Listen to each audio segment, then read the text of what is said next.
Ponovo testiramo Arno Intruder Carp Feeder 360, ali ovoga puta ćemo ga malo pogledati izbliza i probati kako se ponaša u akciji. Kao što je pomenuto u prethodnom videu, ovaj štap jako liči na Energo Team Power Feeder, proizveden je od IM10 karbona i ojačan je unakrasnim karbonskim nitima. Spojevi odlično naležu, a ženski delovi su ojačani metalnim prstenovima. Opremljen je kvalitetnim SIC karikama, što je svojstveno za Energo Teamove štapove. Karike su uglavnom dvostopalne u skladu sa konstrukcijom štapa i dobro raspoređene. Rukohvati su od Plute, iznenađujuće dobrog kvaliteta za štap ekonomske klase. Halter za mašinicu je klasičan, serijski, uobičajen kod štapova ovog proizvođača.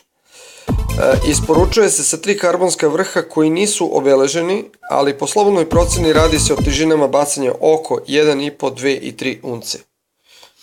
Štap je deklarisan kao 30 do 80 grama, ali deluje jače i moćnije, tako da sasvim sigurno može da izbaci i veće terete, na primjer oko 100 grama.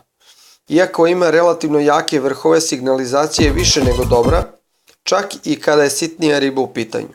Što se tiče akcije prilikom zamaranja, tu apsolutno podiže svoju cenu jer ima jako lep rad gde se segmenti postepeno savijaju uz izuzetno značajnu rezervu snage. Bez ikakvih problema, uz veliko zadovoljstvo, Intruderom se vade krupni šarani preko 8 i 10 kg, a nadamo se da ćemo ga uskoro probati i na reci.